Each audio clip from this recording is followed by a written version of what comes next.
Dia 11. Vamos então começar com o caso clínico, que vai ser apresentado pelo Daniel Omotti, que é fellow da retina.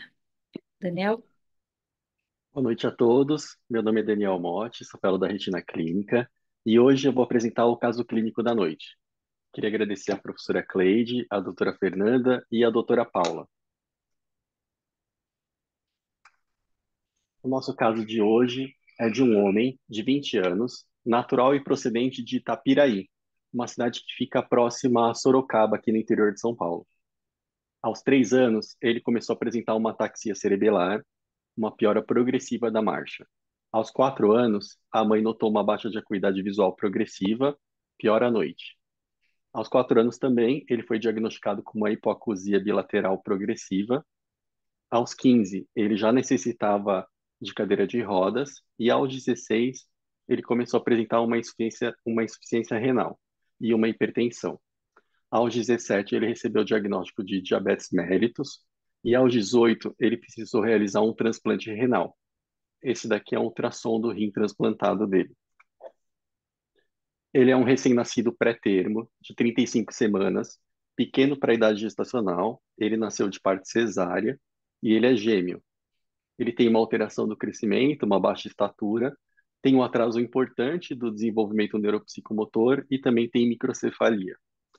As medicações que ele usa atualmente são metformina, risperidona, ciclosporina, mofetil, AS, amlodipino, ezetimibe e Bactrim. De antecedente oftalmológico, ele nunca fez nenhuma cirurgia e também não faz uso de nenhum colírio. A acuidade visual dele com correção é de 20/100 no olho direito e de 20/200 no olho esquerdo. A refração dele é de -1, -1 a 30 e -1,25 com -1,75 a 170. Ele tem uma XT, o reflexo fotomotor dele é um pouco lentificado. Na biomicroscopia não tinha nenhuma alteração e a pressão intraocular dele é de 8 e 10. Na retina dele, a gente consegue observar uma palidez de disco óptico, uma atenuação arteriolar importante, algumas alterações pigmentares, aqui no polo posterior, mais em sal e pimenta. Na retinografia de grande angular, a gente consegue perceber mais na periferia alguns grumos de pigmento e algumas espículas. Na autofluorescência, tem uma área hipoautofluorescente peripapilar. No OCT, existe uma fragmentação da zona elipsoide e uma diminuição da nuclear externa. Ele também é acho que podia acompanhado pela parar um equipe. pouquinho. Acho que podia parar um pouquinho. Uhum. Vamos discutir até aqui o quadro ocular dele. Então, é um paciente que tem muitas comorbidades, né, desde o nascimento. E hoje, então, ele tem uma ataxia, é um cadeirante, insuficiência renal que evoluiu para transplante, é diabético, tem surdez, e esse quadro de fundo de olho. Eu queria saber se alguém quer comentar. Eu acho que os fellows, quem tiver com o microfone aberto, se quiser comentar alguma coisa, Juliana, a Paula, que eu vi que está aí também, alguém quer comentar alguma coisa sobre o caso?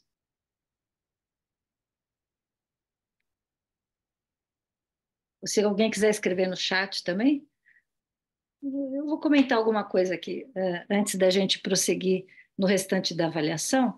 Acho que quando a gente tem um paciente com tantas comorbidades, e elas muito precoces, é claro que a gente tem que pensar numa doença sindrômica, né? E numa doença sindrômica, a gente vai pensar então que esse quadro ocular seja parte aí um quadro do tipo distrofia.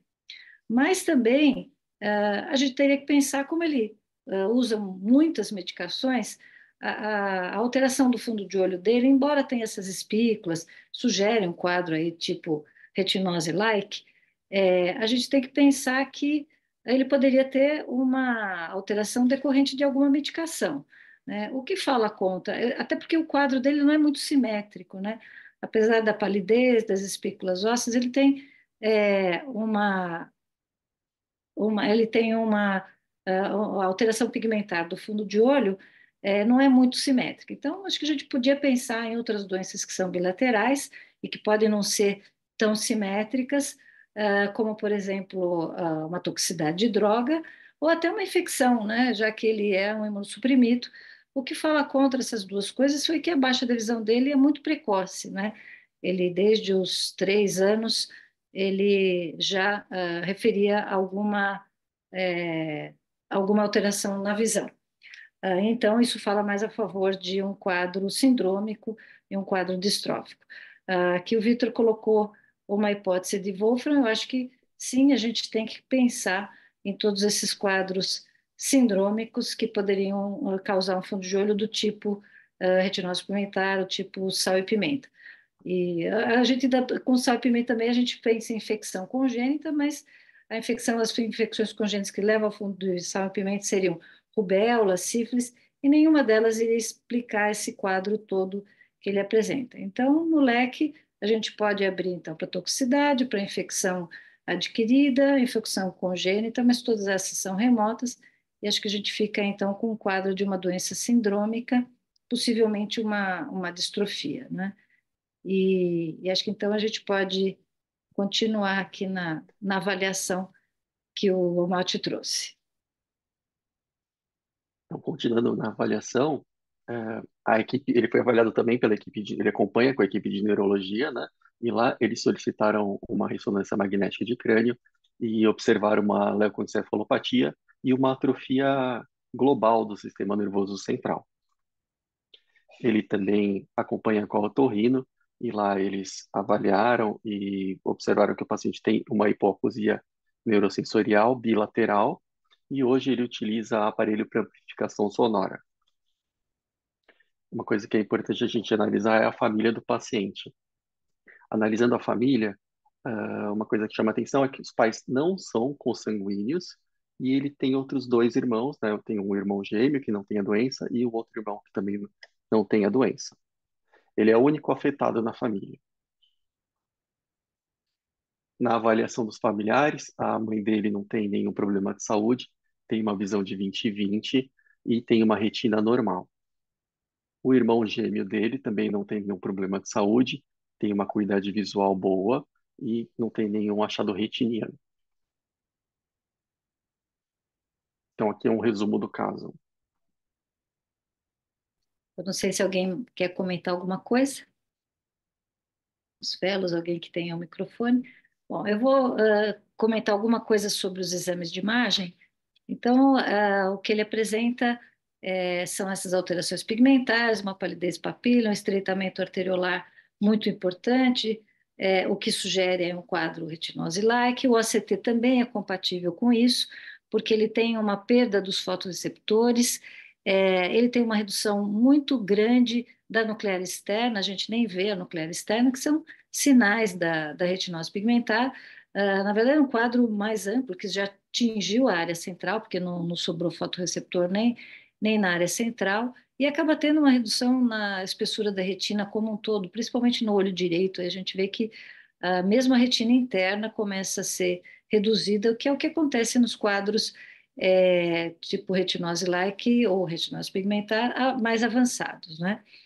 E então isso em relação ao quadro ocular. E para a gente, o interessante é que como ele não tem nem consanguinidade entre os pais e tem o irmão gêmeo não é univitelínico, né? E como o irmão gêmeo não tem a mesma doença, então para a gente pensar numa doença genética, ele teria que pensar numa mutação adquirida, que já são uma mutação esporádica, né? Que são já casos menos frequentes. E acho que então a gente fica com esse tipo de hipótese, né? Vamos abrir aqui quais os quadros que podem juntar ataxia com diabetes, com surdez e com baixa de visão tipo retinose pigmentar. Quer dizer, nessa ordem que eu estou falando, a gente já imagina, quer dizer, juntar diabetes com surdez, com retinose pigmentar, a gente pensa nas doenças mitocondriais, né, transmitidas pela mãe. Temos aí o Mid-Melas, que é uma doença mais especificamente ocular, que não é o caso, e temos os outros quadros das mitocondriais, onde acho que isso daí é uma hipótese forte. Outras ataxias, a gente sabe que a ataxia espinocerebelar, a que mais frequentemente se associa à retinose pigmentar, é a do tipo 7, mas não vai contemplar todo esse quadro que ele tem, de insuficiência renal, diabetes e tal. Outras, enfim, tem uma série grande de ataxias. Aliás, a ataxia, ela frequentemente se associa à alteração de retinose pigmentar, porque a musculatura esquelética, assim como a retina e os músculos em geral, são tecidos de alta taxa energética, né, de consumo energético, então eles frequentemente são acometidos por doenças que atuam em mitocôndria, por exemplo, ou mesmo em outras, né? A gente tem o próprio Daniel Usher, a gente podia pensar num quadro de Usher, sim, ele junta retinose pigmentar com surdez. A questão é o restante do quadro todo, que não seria contemplado só na síndrome de Usher, mas é uma boa hipótese para juntar o quadro de surdez com retinose pigmentar. A gente tem que juntar pelo menos alguma coisa desse quadro sistêmico dele, essa ataxia, esse comprometimento do sistema nervoso central.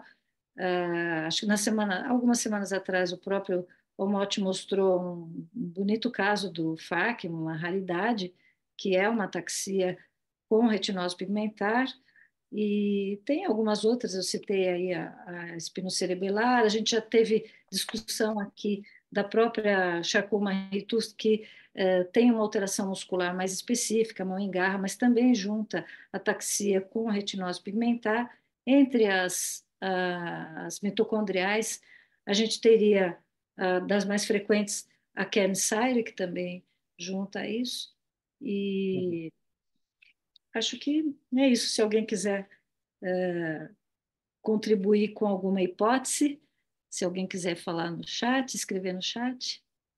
Oi, professora, boa noite. Boa É, noite. eu falei da ataxia e no diagnóstico diferencial também, como a senhora estava falando das doenças mitocondriais, a gente pode pensar na síndrome NARP, né?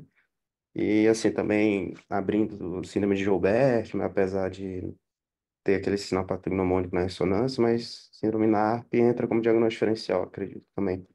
Sim. REP também, assim, umas outras, mas pensando na Aham. característica que a senhora mencionou, pode ser uma Isso, você opção. falou, você citou, por exemplo, Joubert, né, tem a característica da ressonância do cérebro, né, que é a imagem lá em Dente molar. dente molar, isso. Mas também junto à retinose pigmentar, excelente. O NARP, você descreve o que seria o NARP? Hum, Então, é a que tem aquele quadro marcado por fraqueza, né, de Aham. ataxia e a retinose pigmentar, que faz aquele Retinose pigmentar. acrônimo, né, de NARP. Aham. Uhum. Aí É também é uma, mitocondrial, rara, e tem comprometimento cognitivo, pode ter, é bem marcada por quadros neurológicos e cardíacos, né, também pode ter diabetes associado e tem esse fundo de olho bem típico que faz o acrônico para NARP, de da retinose NARPS. pigmentar. É, Geralmente começa justamente na infância, né? E vai progredindo, vai ficando até uns quadros mais avançados, mas tem uns quadros meio assintomáticos de início tardio também. perfeito, perfeito. Nessas mitocondriais todas, elas têm em comum o fato de que junta geralmente ataxia com as alterações retinianas são atrofia do nervo óptico ou retinose pigmentar, diabetes, né, e surdez. Quase todas as mitocondriais juntam essas características. E aí o que vai diferenciar uma da outra são algumas outras características e, na verdade, o estudo genético, né? Uhum. E alguém mais quer comentar alguma coisa? Doutora, é, a voz está um pouquinho ruim. Como vocês falaram, né, pelo quadro clínico, então muito provavelmente é uma doença genética, mas só para ampliar o leque, eu pensei também, você falou das doenças infecciosas, para a gente descartar, o Zika, né? Talvez seria um diagnóstico diferencial, porque esse paciente, ele falou, né, que tem microcefalia e pode dar alterações do nervo óptico e alterações de atrofia retiniana. Então, um diagnóstico diferencial a mais aí para a gente pensar. Não, excelente, excelente. Geralmente não dá ataxia, mas dá a microcefalia que ele tem, pode dar surdez. Aqui o quadro do fundo do olho não costuma ser esse aspecto mais característico de retinose pigmentar, são mais alterações vasculares periféricas ou a maculopatia em torpedo, alguns colobomas do nervo óptico, pigmentação na mácula, mas excelente abrir o leque para zika, assim, para infecções congênitas. A Thaís colocou aqui cocaine. Cocaine é uma doença também que dá microcefalia e também dá retinose pigmentar. Acho que entra. O FACES acho que é um pouquinho diferente desse rapaz, mas acho que é uma hipótese bastante plausível aqui para a gente investigar. E alguém mais quer fazer um comentário? Então, acho que, bom, com todas essas hipóteses, o caminho seguinte seria avaliar se quem faz a avaliação clínica dele, né, o pessoal da clínica, da neuro, tem alguma hipótese juntando esse quadro todo, ou então, se não tem, a gente teria que partir para um estudo genético. Ataxia de Frederiksen justificaria o quadro retiniano, a surdez e o diabetes. Sim, também, também. Mas o paciente teve o diagnóstico muito precocemente.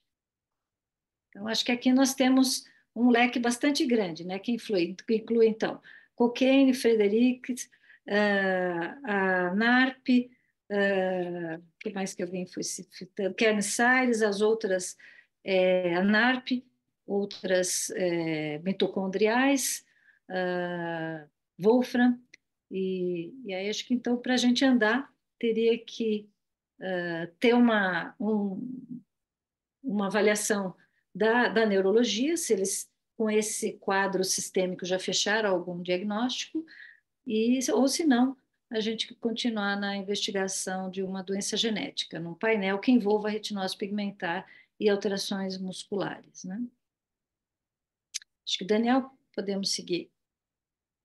Então, foi descartado alguma alteração infecciosa do paciente, e ele foi avaliado pela genética médica. Na genética médica, foi solicitado um exoma e foi encontrada uma mutação no gene MT-ATP6, onde uma guanina foi substituída por uma adenina na posição 8.719 do DNA mitocondrial. Ele vai gerar um códon de parada prematuro e a proteína não vai ser funcionante. Essa mutação foi encontrada em heteroplasmia em 54%. Então, diante de todo esse quadro clínico e a confirmação molecular, foi fechado o diagnóstico para síndrome NARP mesmo. NARP é um acrônimo para neuropatia, ataxia e retinose pigmentar. E antes da gente falar sobre a síndrome NARP, uma retinose pigmentar sindrômica super rara, a gente tem que falar um pouco sobre a mitocôndria.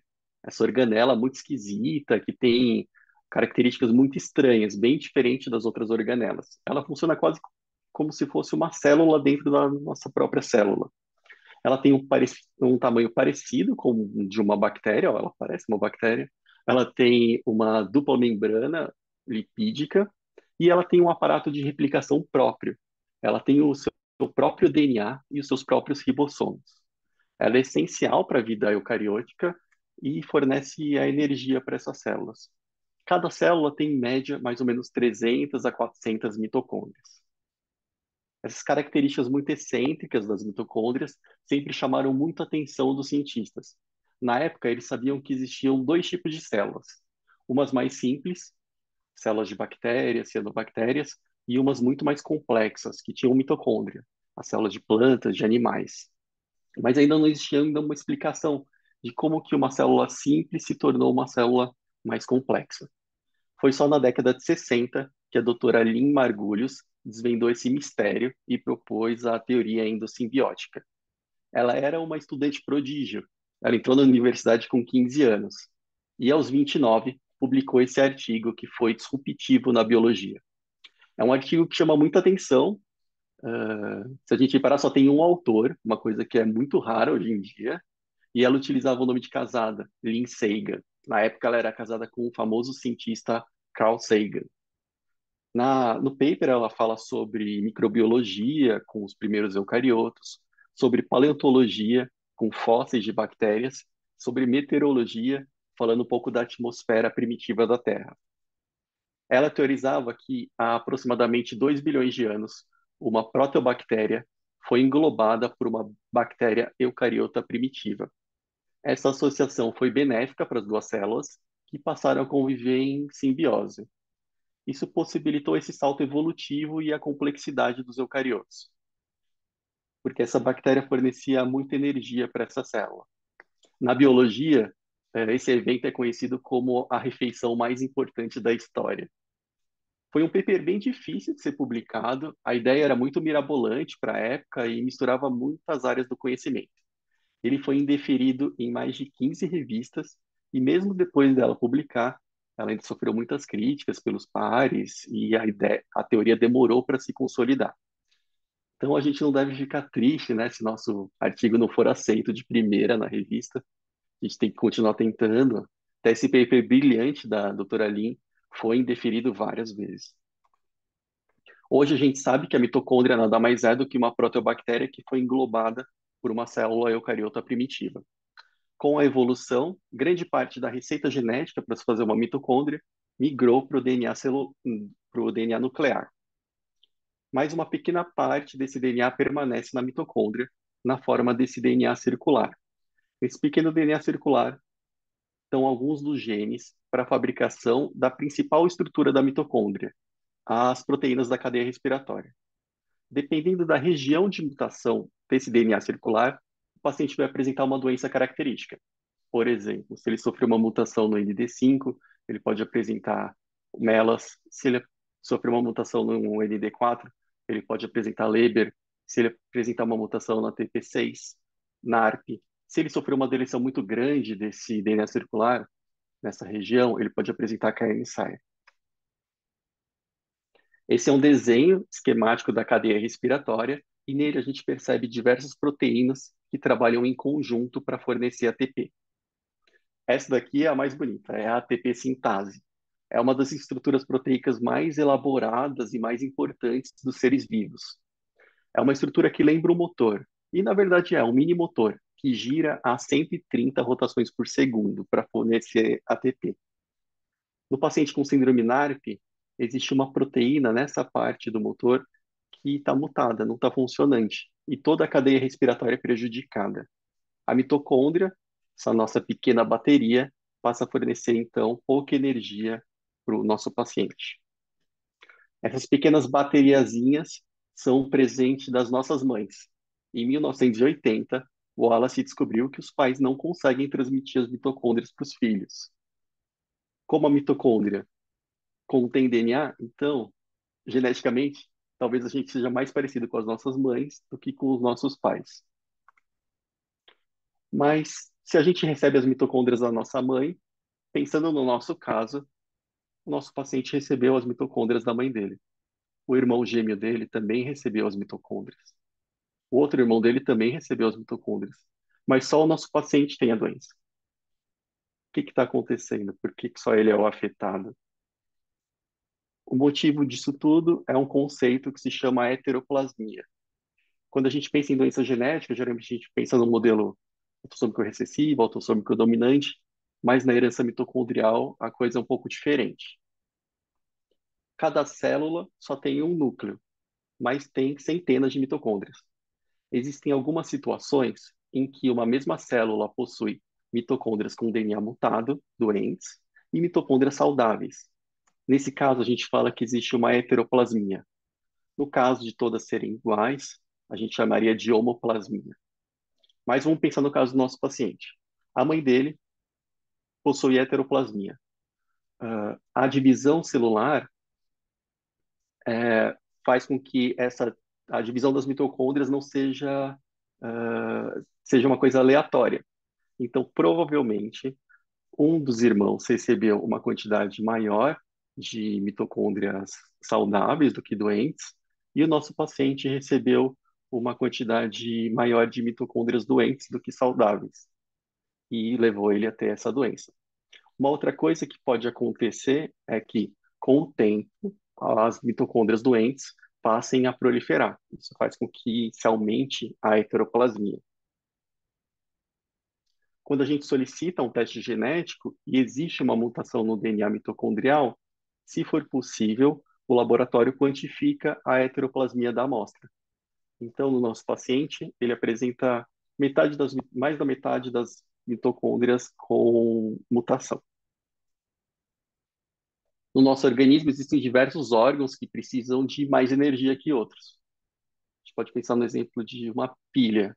Ela consegue acender uma lanterna, mas não consegue ligar um secador de cabelo. O secador precisa de muita energia. O secador do nosso organismo seria o cérebro, o rim, músculo, pâncreas, coração e os olhos. Esses são órgãos que são os mais afetados pelas doenças mitocondriais. Para cada tecido, existe um limiar de mitocôndrias saudáveis que tem que ter para o seu bom funcionamento, uma quantidade mínima de energia necessária. E dependendo da heteroplasmia do paciente, a doença vai ser mais grave. O olho é um dos órgãos que mais demanda energia. O paciente com uma mitocondriopatia pode apresentar acometimentos na musculatura ocular extrínseca, por exemplo, com ptose, como na síndrome de Kearney-Sayre, atrofia óptica, como no Leber, ou uma retinopatia, como no MELAS, no NARP. A retina tem a maior demanda metabólica do corpo. O bom funcionamento da mitocôndria aqui é essencial. Nesse trabalho da Cristine Curcio, ela analisou histologicamente a retina de olhos de doadores humanos. Cada pontinho marrom desse daqui é uma mitocôndria. Dá para a gente perceber o problemão que é não ter uma mitocôndria saudável na retina. Nesse corte de microscopia eletrônica do segmento interno do fotorreceptor, a gente tem uma ideia. Cada círculozinho desse daqui é uma mitocôndria. Como a gente consegue ver aqui também, existem regiões com maior densidade de mitocôndrias na retina. E a Cristine conseguiu correlacionar essas regiões de maior densidade com bandas hiperrefletivas no OCT. Isso pode indicar que essa organela tem uma contribuição muito importante na aquisição das nossas imagens. Uma das bandas hiperrefletivas que a gente gosta de olhar é a elipsoide. O residente que já rodou na retina sempre ouve falar: nossa, como essa elipsoide está fragmentada, ou como esse caso está mais grave, já não tem quase elipsoide nessa região. Nessa banda existe a maior densidade de mitocôndrias da retina. Quando as mitocôndrias estão saudáveis, essa refletividade é muito grande. Dá até um alívio da gente ver um OCT tão bonito assim. Uma elipsoide bonita sugere mitocôndrias, que as mitocôndrias estão boas e o fotorreceptor está saudável. Como se não bastasse trabalhar para gerar energia para manter os fotorreceptores, as mitocôndrias atuam também como uma microlente, focando a luz nos segmentos externos. Aqui, as mitocôndrias no segmento interno, se estiverem numa conformação ativa, vão direcionar a luz para os discos. As mitocôndrias, nesse formato, atuariam de uma maneira semelhante às gotas de óleo dos cones presentes nas aves, aumentando a resolução, mas com a vantagem de não absorver tanta luz. Na síndrome NARP, infelizmente, essa organela não está funcionando direito. Uma mutação do DNA mitocondrial de um gene que chama MTATP6 faz com que a ATPase fique comprometida. Essa doença foi descrita por Holt em 1990 e tem uma prevalência estimada de 1 para 100 mil. Nessa doença, o sistema nervoso central e os olhos são os classicamente mais afetados. Os achados mais comuns dessa síndrome são a neuropatia, a ataxia, retinose pigmentar e fraqueza muscular. Alguns pacientes vão apresentar também alguns outros sintomas, como epilepsia, atrofia do sistema nervoso central, hipoacusia, insuficiência renal e diabetes, como no nosso caso. A idade e a gravidade do acometimento retiniano varia de acordo com o ponto de mutação do gene MTATP6 e com a heteroplasmia do paciente. Eles apresentam a tríade clássica da retinose pigmentar, com palidez de disco, atenuação das arteríolas e as alterações pigmentares. No OCT, os pacientes apresentam defeitos na elipsoide e uma diminuição da nuclear externa. A gente vai suspeitar sempre de uma mitocondriopatia quando o paciente apresentar um acometimento de múltiplos órgãos que demandam muita energia. E geralmente essas doenças têm início na infância. A história familiar vai ajudar bastante. Então, se possível, avaliar também os parentes com sintomas parecidos e tentar construir um heredograma para tentar avaliar o padrão de herança. O diagnóstico definitivo é feito com a análise molecular. Hoje, existem vários laboratórios que oferecem também um painel genético para mitocondriopatias. Mas, muitas vezes, o valor do painel não é tão diferente do exoma, então a gente acaba solicitando o exoma. Não sei onde vocês vão pedir, mas uma observação interessante para vocês colocarem no pedido é solicitar também a análise do DNA mitocondrial. Geralmente os laboratórios fazem essa análise sem nenhum custo adicional. Eu liguei para alguns laboratórios essa semana para cotar os valores do exoma. É uma coisa que os pacientes sempre perguntam na consulta e vale a pena ter uma ideia.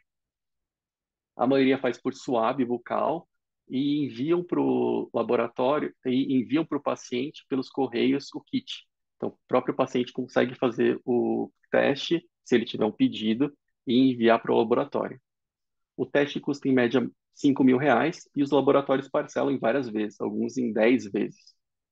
E uma surpresa interessante nessa cotação foi que o genoma humano lá do Instituto de Biociências da USP, lá na cidade universitária, faz o exoma por 2.490. Então, quase metade do preço dos outros laboratórios, mas com o inconveniente de ser por uma amostra por sangue. Então, mas se o paciente morar aqui em São Paulo, eu acho que é uma opção muito interessante. Uma ferramenta também interessante para investigação diagnóstica dessas doenças sindrômicas é esse aplicativo. Muitos residentes da genética médica usam, é o Face2Gene. Em um paciente, por exemplo, com síndrome de Down, a gente bate o olho e já sabe qual que é a doença que ele tem. A gente sabe que ele tem uma trissomia. Porque você conhece a fisionomia da doença. Você já viu muitos pacientes com síndrome de Down. Para síndromes mais raras, é muito difícil a gente ver muitos pacientes. Os geneticistas mais antigos, eles conseguem, eles batem o olho e sabem qual que é a síndrome. Mas essa é uma habilidade que a gente vai demorar a vida toda, talvez, para adquirir.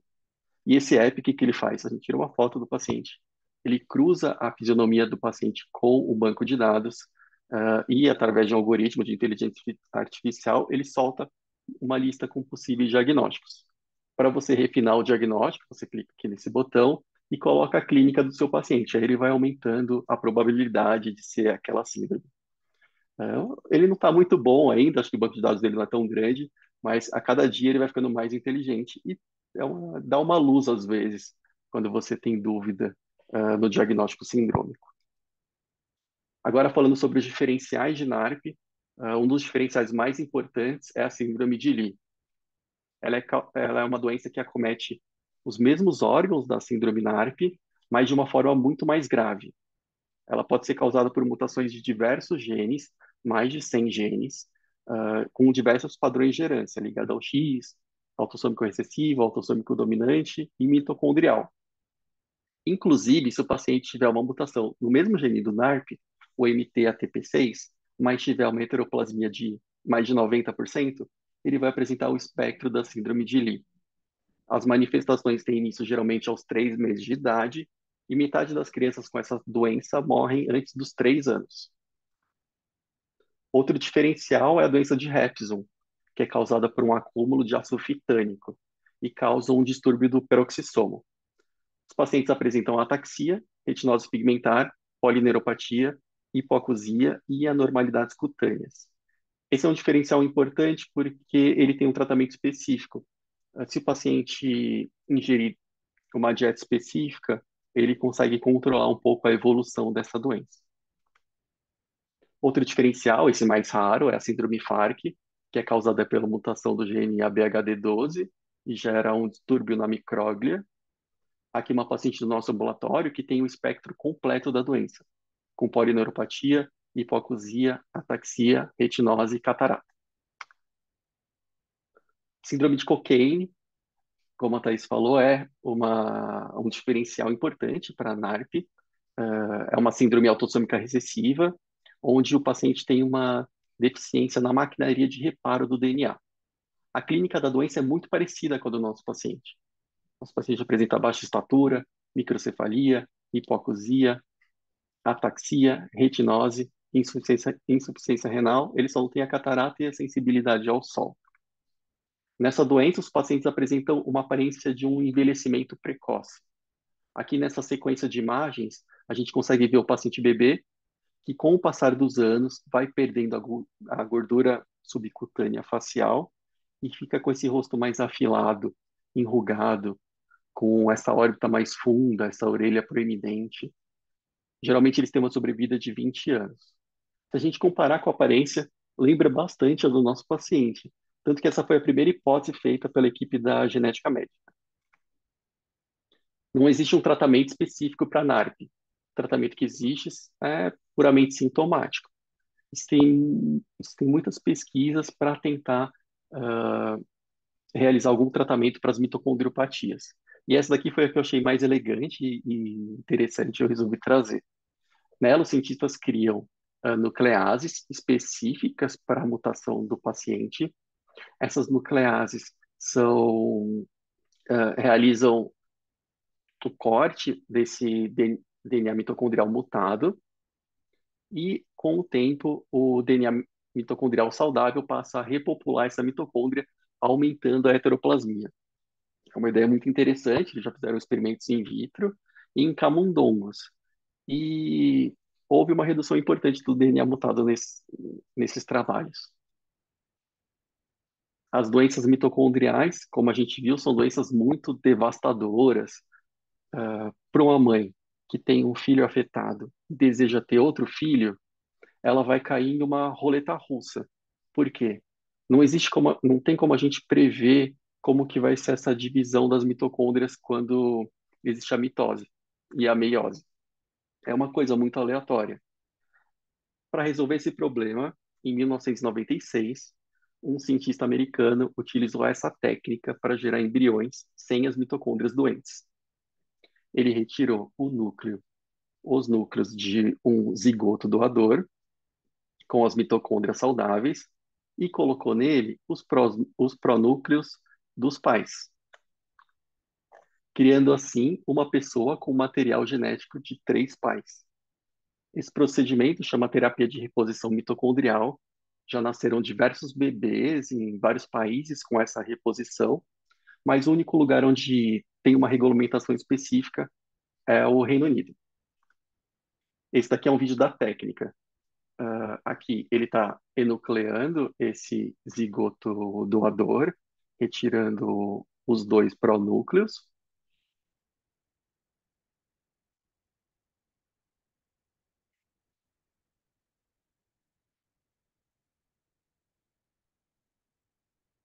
E depois de retirar esses 2 pronúcleos, ele vai colocar os pronúcleos dos pais doadores, dos pais da criança.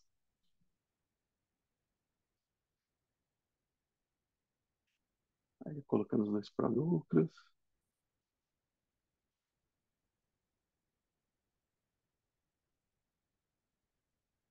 Dá uma batidinha. E é isso. Então, hoje a gente viu a síndrome NARP, uma retinose pigmentar sindrômica rara, um pouco de como funciona a herança mitocondrial e alguns conceitos como a heteroplasmia. E a gente viu também como a oftalmologia, como a ciência está avançada. Hoje a gente consegue saber, a nível molecular, o porquê daquela alteração clínica do paciente. Queria deixar um convite para o curso de genética ocular, que vai acontecer numa sexta e no sábado do mês de outubro, aqui no nosso Teatro de Oftalmologia. Vai ser um curso bem interessante, interativo, com casos clínicos selecionados pela doutora Maria Fernanda, aqui no nosso departamento, e pela doutora Raquel, médica geneticista do ICR. Os residentes da oftalmo que se inscreverem pelo QR Code e seguirem a oftalmogenética e compartilharem o post, vão ganhar a inscrição gratuita para o curso. O curso vai ser sexta, sexta-noite e sábado. Então dá para ir quem não estiver de plantão. Queria agradecer a atenção de todos. Obrigado. Nossa, parabéns, é um mote brilhante como sempre, mas cada vez você se supera mais. Espetacular a sua aula, espetacular o caso. E ainda tem a particularidade dele ter esse irmão gêmeo, né? Eles chegaram a fazer o estudo genético do irmão gêmeo. O irmão gêmeo não fez ainda o exoma. A gente tem Sei. um caso na clínica que é ainda mais interessante, que foi o que foi apresentado há algumas semanas de Carnicire, que as duas são gêmeas monozigóticas. E uma tem um espectro muito diferente da outra. Uhum, E o pessoal da neurogenética vai fazer.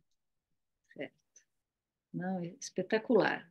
Muito, muito bom. E a sua apresentação, a quantidade de literatura que você leu, que você expôs para a gente é fantástica. Tá acrescentando muita coisa para o nosso conhecimento.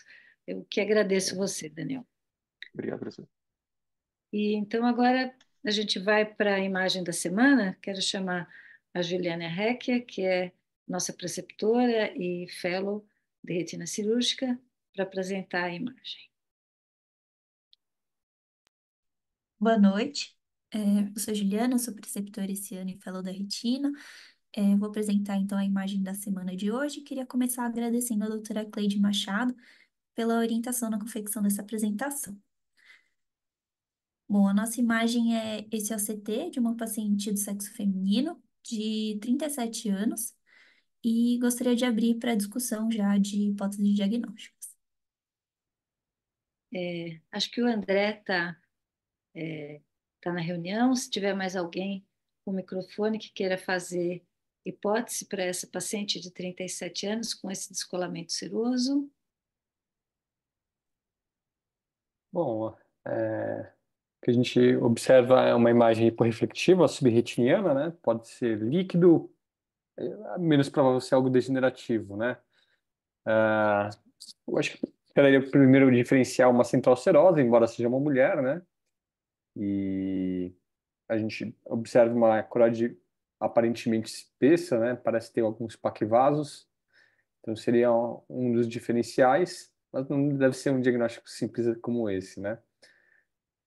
O paciente tem alguma comorbidade, usa algum medicamento? Não, sem comorbidades, não usa nenhum remédio e assintomática.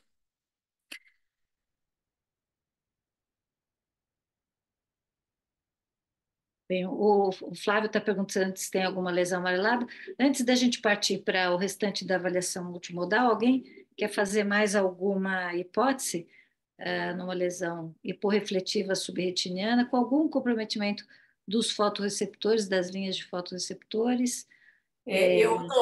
Cleide, Ah, tudo bem. eu sou a Maria Tereza, eu acho que eu entrei com o nome do hobby aí. Não vi que era você. Então, eu achei assim que o aspecto da córeo capilar está diferente do resto da córeo capilar que está com a retina normal. Então, pode ser associado a alguma doença da córeo capilar, essa alteração. A gente vê uma alteração importante da retina externa, uma atrofia da retina externa aí, né? E até o EPR é um pouquinho mais afilado, e o que me chamou a atenção realmente foi essa mais granulosa, ou esses granulozinhos que tem na córnea capilar. Pode ser que tenha alguma lesão de coroide aí, dando essa atrofia de retina externa. Sim, excelente. Você pensaria, assim, se você tivesse que ia chutar, você diria que isso daí podia ser um névoas, um tumor, alguma coisa de coroide?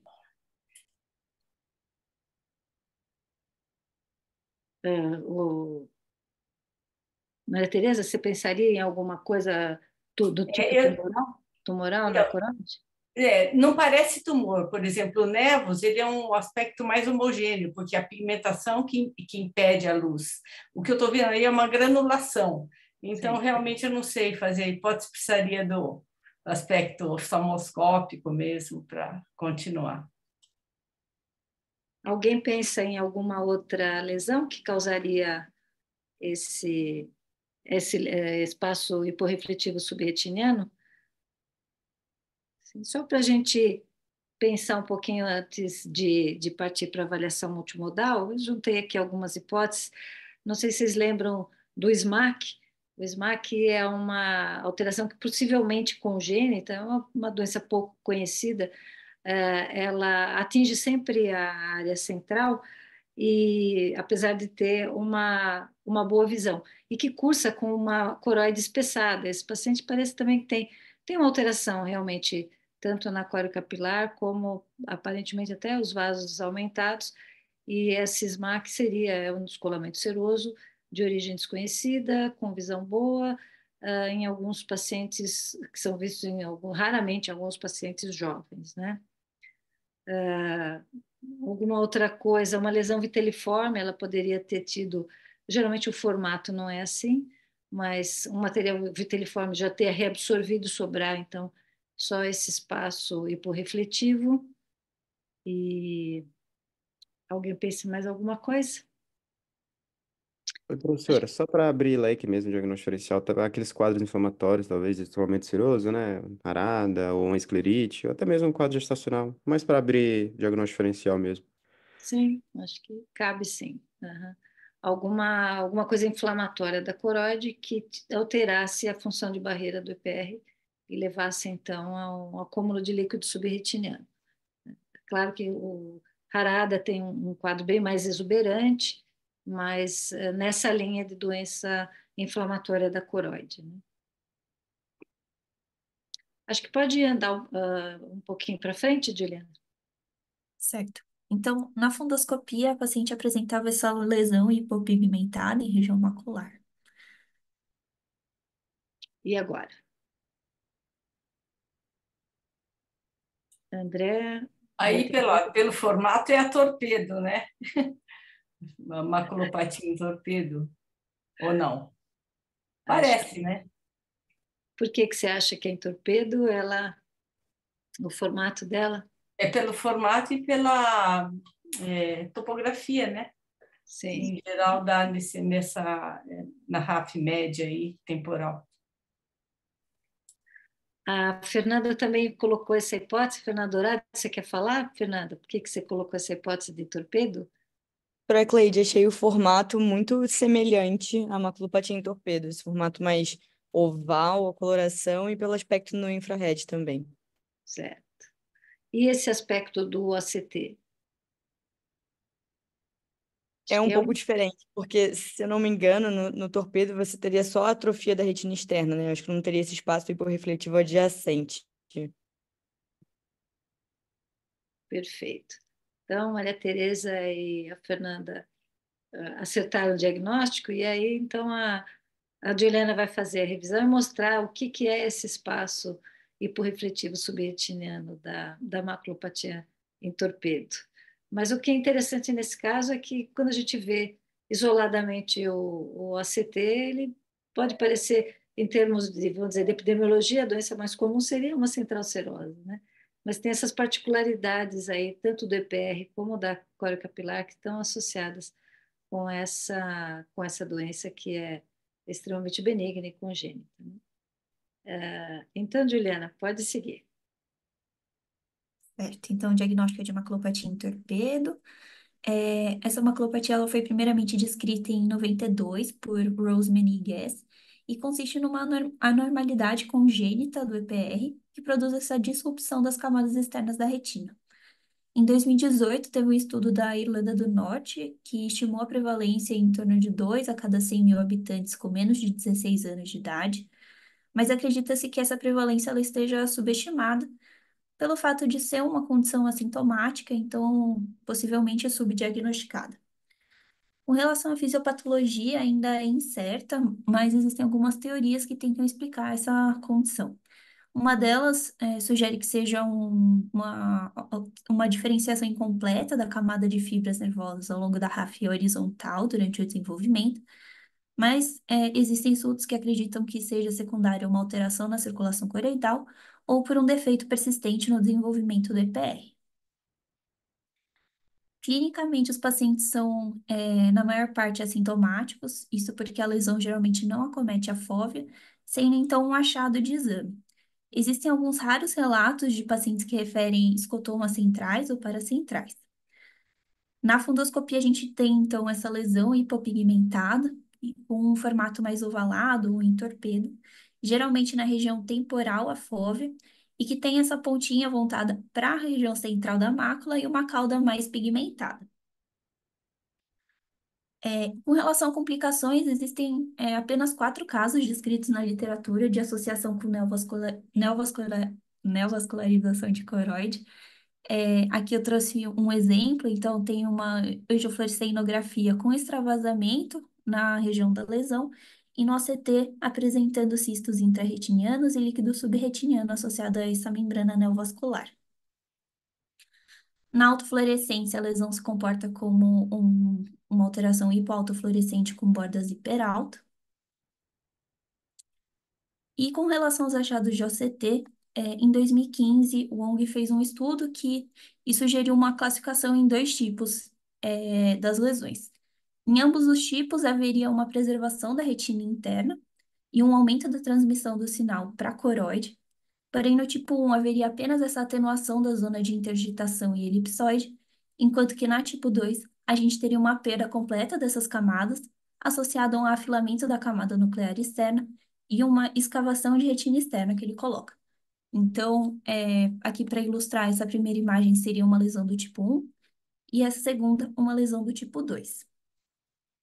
Alguns estudos mais recentes também sugerem um terceiro tipo de lesão, que seria essa ilustrada por essa figura inferior, que são lesões que teriam uma escavação de retina interna, afilamento retiniano e espaços hiperrefletivos na retina interna. Mas são poucos os relatos que se encaixam nesse terceiro tipo de lesão. No OCTA, lembrando que o sítio principal de acometimento na maculopatia em torpedo é o complexo EPR coriocapilar, então o plexo superficial vai estar normal. No plexo profundo, a gente pode ter alguns pontos de atenuação do sinal, e na coriocapilar, a gente vai ter uma atenuação difusa do sinal. Apenas citando diferenciais que a gente tem que ter em mente, então, cicatriz corioretiniana, hipertrofia congênita de EPR, amartoma de EPR, amartoma combinado de retina EPR e distrofias viteliformes. E, por fim, com relação ao manejo, geralmente os pacientes se mantêm estáveis ao longo do tempo, e o segmento se faz mais por conta desse risco de neovascularização de coroide. Obrigada. Muito bom, Juliana. Excelente. E parabéns aí para a Maria Tereza e para a Paula que acertaram o diagnóstico. E agora, então, a gente vai apresentar o caso, o artigo. E eu quero até me desculpar porque no e-mail eu mandei errado. A residente que vai apresentar o artigo é a Carolina Passarelli. Carolina, acho que você pode colocar a sua apresentação.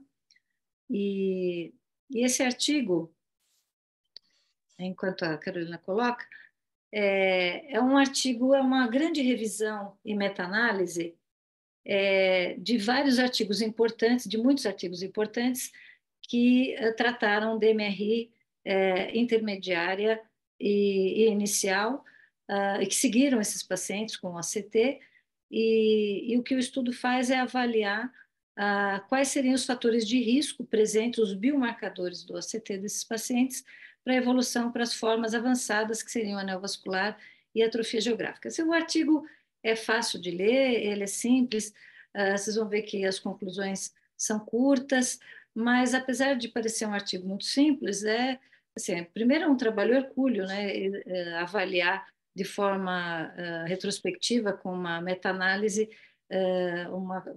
centenas de artigos como eles fizeram. E depois, quando esses artigos são feitos com uma metodologia correta, que é o caso aqui, uma metodologia muito rigorosa de meta-análise, eles são muito importantes, porque as conclusões deles vão refletir realmente aquilo que a gente vai poder usar no dia a dia. Então, o que basicamente ele encontra é que os fatores de risco na DMR inicial, no ACT, para conversão para as formas avançadas de atrofia e neovascularização são a perda das linhas dos fotorreceptores, a presença de drusas moles associadas a pseudodrusas, drusas com core hiperrefletivo e focos hiperrefletivos. Quer dizer, não tem nada de novo nesses fatos, mas essa conclusão vindo de um estudo desse tamanho é bastante relevante para a nossa prática do dia a dia. Então, a Carolina Passarelli, R1, vai apresentar o artigo. Muito obrigada, doutora. Meu nome é Carolina, eu sou R1 aqui do serviço e hoje vou apresentar o artigo da semana para vocês. É um OCT Prognostic Biomarkers for Progression to Late Age-Related Macular Degeneration. Queria agradecer a doutora Cleide pela ajuda na confecção dos slides e pelo auxílio. Só um pouquinho.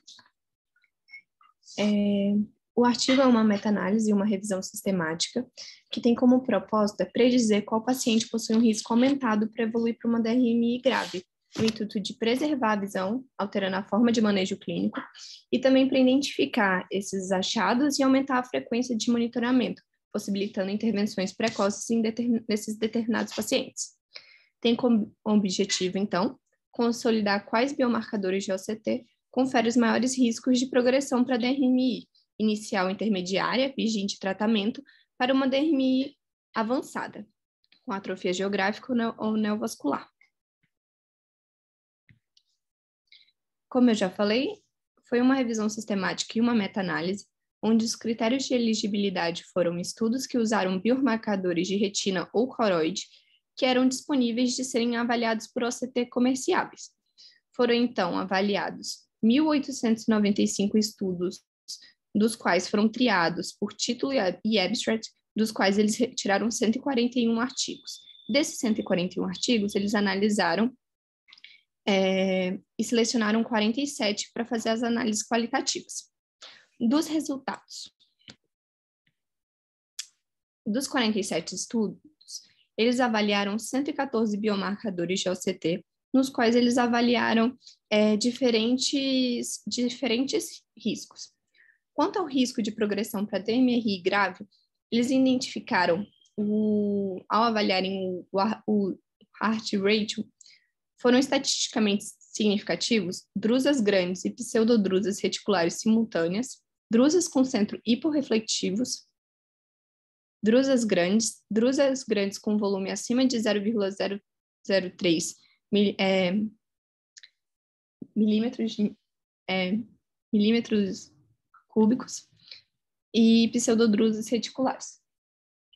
Ao avaliarem o odds ratio, foram estatisticamente significativos anormalidades na membrana limitante externa, anormalidades na zona elipsoide e na zona interdigital, focos hiperreflexivos intrarretinianos e descolamento do epitélio pigmentar drusenoide, além de também os outros citados no heart ratio.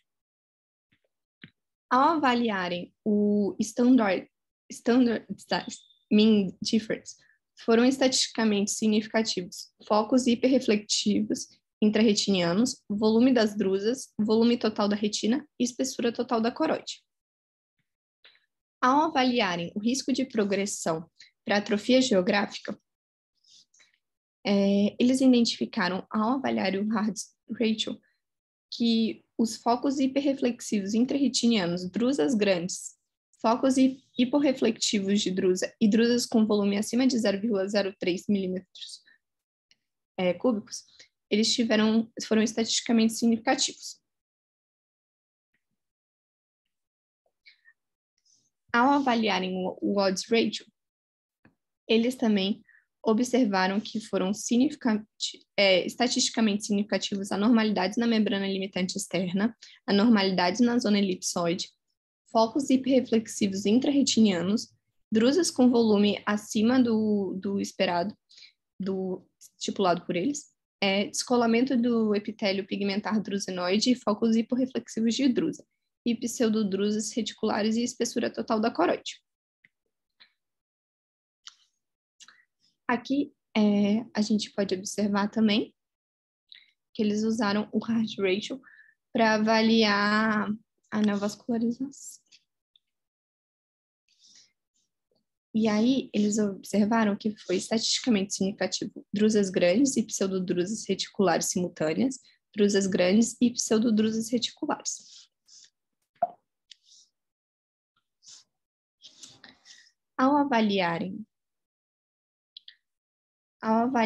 o odds ratio, eles observaram também que foram estatisticamente significativos anormalidades da membrana limitante externa, anormalidades da zona elipsoide, focos hiperreflectivos intrarretinianos, drusas grandes e drusas com volume de maior que 0,003 milímetros cúbicos e pseudodrusas reticulares. Ao avaliarem o Standard's Mean Difference, foram estatisticamente significativos focos hiperreflexivos intrarretinianos, volume das drusas e volume total da retina e espessura total da corótida. Ao compararem também o risco de não vascularização e atrofia geográfica, foi observado que eles possuem diferentes biomarcadores estatisticamente significativos, com exceção dos focos hiperreflexivos intrarretinianos, que é um fator de risco para ambos. Então, aqui na discussão, eu vou repetir de novo, basicamente, mas eles avaliaram 114 biomarcadores de OCT, nos quais 6 biomarcadores se mostraram com alta certeza de evidência e grande capacidade de predizer o risco da DMR grave. Entre esses achados estavam anormalidades da membrana limitante externa, anormalidades na zona elipsoide, anormalidades na zona interdigital, drusas grandes e pseudodrusas reticulares simultâneas, drusas com centro hiporreflectivos e focos hiperreflectivos intrarretinianos. Esse IHRF, que é esses focos hiperreflectivos intrarretinianos e drusas com centro hiporreflectivos, também tiveram significância estatística no risco aumentado para a evolução de atrofia geográfica. As anormalidades na zona elipsoide possuem um risco também aumentado para a evolução de neovascularização. Outros biomarcadores, como descolamento do epitélio pigmentar drusinoide e elevação rasa, e irregularidades do EPR e atrofia geográfica nascente, mostraram grande magnitude de risco, mas eles precisam de mais estudos para fazer essa validação estatística. Eles citam também algumas limitações que os estudos teve, entre eles que o estudo usou informações resumidas, para essa análise, diferentes tecnologias de OCT e de protocolo, e que a revisão não explorou riscos associados aos biomarcadores derivados de modalidades de imagem que não sejam OCT, uma angiofluoro ou algo diferente, dos quais podem ter valor prognóstico clinicamente relevante. Obrigada. Muito bom, Carolina, está excelente. Alguém quer comentar alguma coisa? Então, agora eu queria chamar o André Creus, que vai coordenar o último bloco, que é o bloco cirúrgico, e chamar então o Zé Laércio Araújo, que vai apresentar o caso cirúrgico para a discussão de vocês. Ok. Laércio, tá tudo certo? Boa noite, professor, tudo certo. Compartilhando aqui. Ótimo. Pronto, professor. Bom, pode apresentar, então. Começar? Então, boa noite, me chamo Zé Laércio, fellow do serviço. Gostaria de agradecer ao professor André Creus por ter ajudado na confecção do caso, a doutora Thaís Gani e o doutor Arthur Pinho.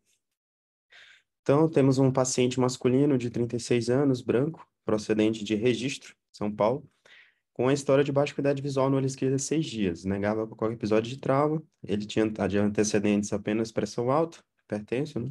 E de antecedente oftalmológico, ele teve histórico de toxoplasmose tratada no olho esquerdo em 2004, mas relata que não fazia uso de óculos, que tinha passado por oftalmologista recente, que a visão era excelente, não precisava de correção, e negava a cirurgia oftalmológica prévia.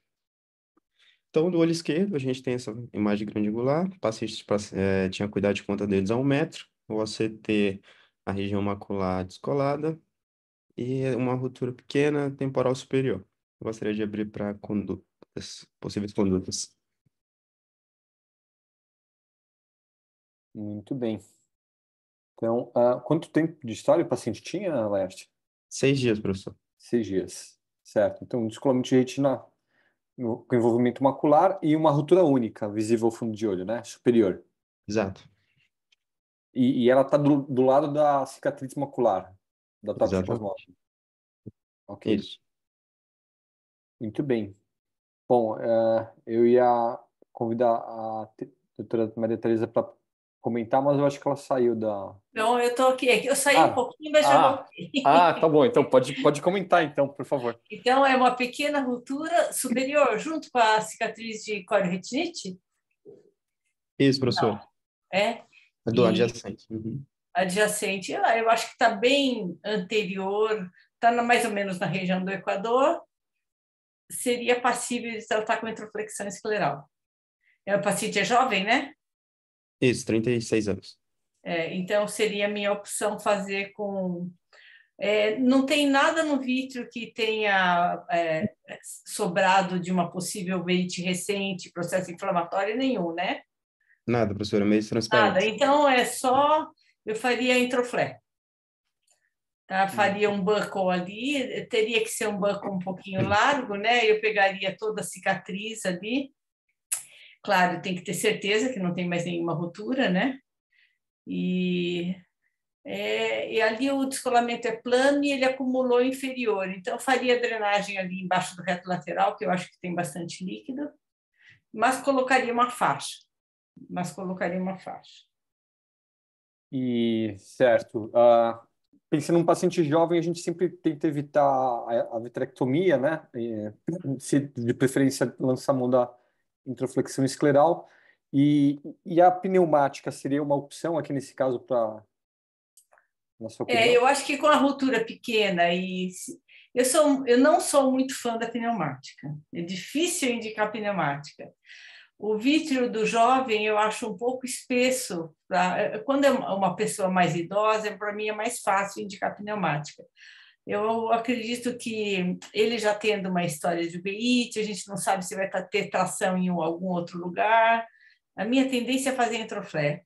Sabe quando você não quer ter problema? Então, para pneumática, eu sou difícil de indicar, mas seria uma indicação para pneumática, porque se não tem nenhuma outra ruptura, uma pequena ruptura superior é uma indicação. Certo. E algum cuidado com relação a pacientes com quadro de uvite prévio, cicatriz prévia? Algum cuidado que você toma nesses Só se casos? tiver algum sinal de uma inflamação recente, né? Daí, se eu tiver muita célula no vítreo, tudo, daí eu já penso mais seriamente numa vitrectomia. Então, aí, como ele disse que é uma coisa antiga, que não tem nada no vítreo, o vítreo é transparente claro, só tem aquela ruptura, eu vou para introflé. Ótimo, muito bom. Tá? E, bom, eu também acho que as duas opções aqui da introflexão escleral, um buccal setorial e a pneumática são válidas, né? Uma ruptura pequena, né? E o paciente está sem atividade inflamatória há mais de 6 meses, né? Então a gente não pensa em nenhum tratamento adicional além do cirúrgico, né? Como é que você conduziu o caso, Lércio? Perfeitos comentários, professores. A introflexão, a gente sabia que podia talvez demorar alguns dias até para colocar na mesa, e devido justamente à questão, como foi mencionada, a gente optou por tentar a retinopexia pneumática para o paciente. Mas ele envolvia duas peculiaridades, né? Ele era de registro. Registro ficava basicamente quase que no litoral, ali ao nível do mar. E São Paulo ficaria a 760 metros de altitude, quase 2.500 pés de diferença, né? E a gente sabia e ele tinha outra dificuldade. Ele não tinha condição de ficar em São Paulo, não tinha familiares, a questão socioeconômica dele era um pouco complicada, então, até mesmo para uma questão cirúrgica de ficar na cidade, seria uma situação mais delicada nesses pacientes. E assim, abrindo um pouco mais a discussão para essa questão da altitude, a gente sabe que já tem muitos estudos, já é uma grande preocupação nossa a questão do ar no olho e subir altitudes, né? Eu coloquei aqui um gráfico que trouxe no RET em 2021, que eles colocam mais ou menos proporcionalmente a cada 1.000 pés de altitude, a gente aumentaria uma pressão intraocular mais ou menos em 10 ali, uma estimativa que eles colocaram. Mas existem vários trabalhos mais recentes, e eu trouxe um específico que vai representar mais o nosso caso, que saiu em 2016 em Israel, que eles colocam justamente essa altura de 750 metros ou 2.500 pés, em que o paciente, ele baixa de altitude, depois ele volta, né? Digamos que ele fez a pneumática em São Paulo, volta para registro, e quando ele voltaria para São Paulo de novo, já tem alguns estudos comprovando que a pressão também aumentaria tanto quanto. Teria pico aí, por exemplo, nesse caso, bateria mais de 36. Então, a gente fica nesse questionamento, nesse paciente, em que, devido às condições socioeconômicas, atrelado fila cirúrgica, atrelado às necessidades, opções, se a gente mantivesse a estenopexia pneumática, se a gente teria um gás de escolha específico, o volume, qual paracentese, posição de cabeça, ou até mesmo postergaria o procedimento e tentaria fazer uma introflexão. Eu gostaria de abrir para uma nova discussão. Tereza, quer comentar esses itens que o Laércio levantou? Não, eu tentaria fazer a introflexão escleral, mas se não for, mas aí ele está tendo a dificuldade também de fazer a pneumática, né? Mas eu acho que o volume de gás eu sempre ponho 0,4, eu sempre faço a paracentese antes, para não ter nenhum refluxo do gás antes e para caber o 0,4, porque para pôr 0,1 já é difícil. Se você for pôr 0,4 sem a paracentese prévia, daí você não consegue pôr 0,4 sem nenhum refluxo.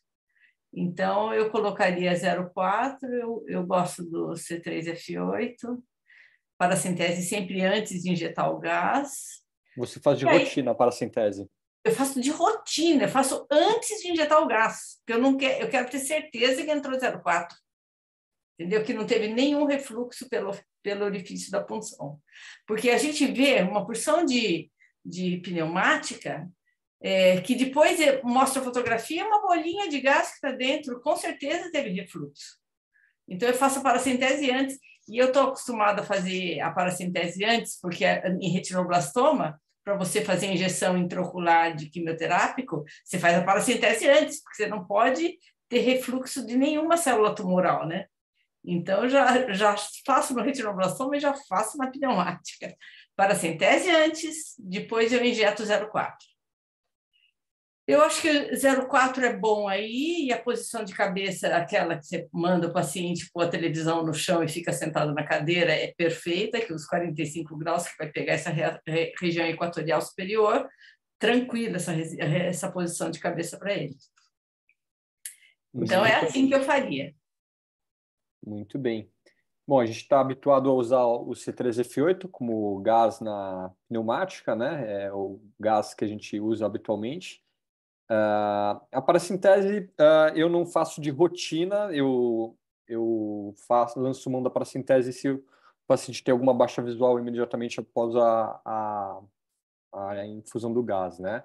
E a posição de cabeça, nesse caso aqui em específico, é favorável, né? As roturas superiores facilitam bastante aí a posição de cabeça no pós-operatório, tem essa posição nos 45 graus, olhando na direção do chão, que a Tereza comentou, mas o paciente também pode ficar um decúbito mais elevado sem grandes problemas, né? Só que o Laércio trouxe um caso, uma opção diferente de gás. Quer comentar então, Laércio? Posso comentar, professor. Comentários perfeitos, doutora Maria Tereza, excelente nos quesitos, mas a gente tentou trazer uma alternativa para o paciente e a gente considerou fazer a injeção intravítrea de ar, né? Ar puro. A gente sabe que o ar já foi injetado desde 1911 intravítrio, né? Foi uma das primeiras injeções dentro do olho e que acabou perdendo um pouco de espaço após os gases expansíveis, mas desde a década de 90, os estudos comparativos mostram que a eficácia é muito semelhante, as complicações também. E aí chegou a já ter alguns trials também, o mais recente, de 2010, mostrando a não inferioridade do ar em relação ao C3F8, por exemplo. E estudos mais recentes também, tentando chamar atenção, principalmente mais no Oriente, a China, questões de muito fluxo, eles reduzir custo. Esse último aqui também saiu no final do ano passado, com 40 olhos, com resultados também excelentes. Então, a gente acabou optando por fazer a retinopexia com ar. Então, ele chegou para a gente no dia 7/5, por volta das 17 horas, a gente conseguiu fazer 0,8 de ar, a gente fez uma paracentese tirando até 0,6. E aí, no dia seguinte, a gente conseguiu falar com o assistente social e eles conseguiram um alojamento para ele para passar a noite, já que ele estava com esse problema financeiro. Não, a gente não conseguiu a internação dele, devido à disponibilidade de leito. E aí, no dia seguinte, às 9 horas, a gente tinha feito o laser, estava um resto de uma bolha de gás, ele já estava 20/100. E a gente, com a CT, a gente conseguiu ver que ele já estava com a mácula aplicada, a região foveal aplicada e apenas um descolamento laminar inferior. ele ficou tão satisfeito que ele até conseguiu uma vaquinha, segundo ele, lá dos colegas, e conseguiu vir 3 dias depois, e ele já estava 20/30, né, na sexta-feira. Retina toda aplicada, ainda tinha um líquido muito discreto residual, mas com a evolução favorável.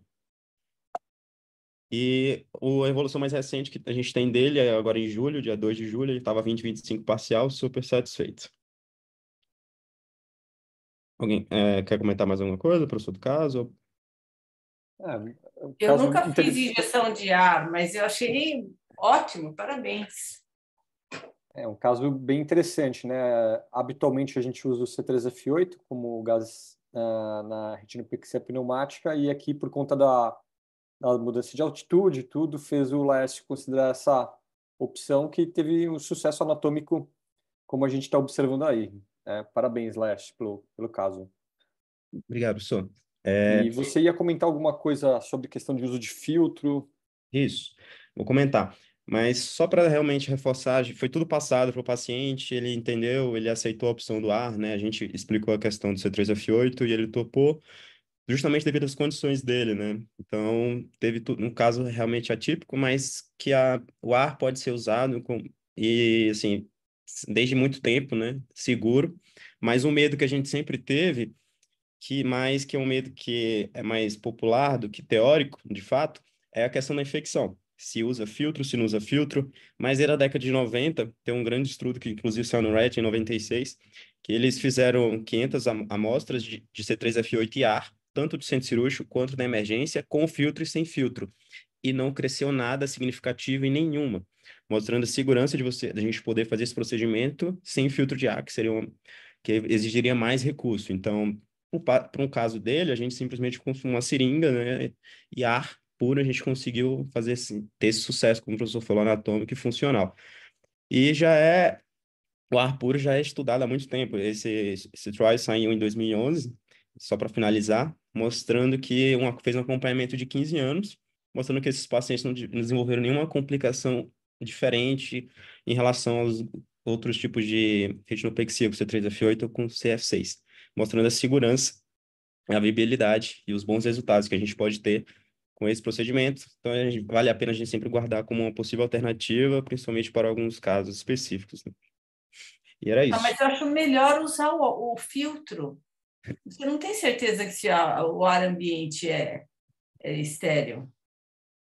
Sim, professor. Eu sempre uso Se tiver, é melhor usar, com certeza. Mas não tendo, tem estudo embasando que se não tiver, não necessariamente precisa deixar de fazer como único empecilho, né? Acredito que seja isso a ideia, né? Caso um lugar não tenha à disposição. Se tiver, com certeza, é melhor usar por segurança, né? Perfeito, perfeito. Acho que essa é a ideia, né? Se estiver disponível, usa. Se não tiver, não é um impeditivo, né? Concordo. Parabéns, Leste, pela apresentação. E excelente Obrigado, resultado aí do seu caso, hein? Obrigado, Obrigado, Teresa, pelos comentários. Parabéns. Obrigado, professora. Licença. Cleide? Ok, parabéns também, Zé Lércio. Nossa, muito boa, criativa, né? A busca de soluções para situações imprevistas é muito válida, né? Então, para encerrar, eu queria então agradecer a presença de todos que assistiram à reunião, aos que vão assistir, e agradecer particularmente o Daniel Omotti, que apresentou o caso, Juliana Heck, que apresentou a imagem, Carolina Passarelli, que apresentou o artigo, e o Zé Lércio de Araújo, que apresentou o caso cirúrgico. Quero agradecer ao André Creus, que coordenou a parte cirúrgica, Maria Tereza, que discutiu, a Fernanda Dourado, que acertou o caso junto com a Maria Tereza, a imagem da semana, e convidar todos para a próxima reunião na próxima semana. Tá? Uma boa noite a todos. Boa noite. Boa noite.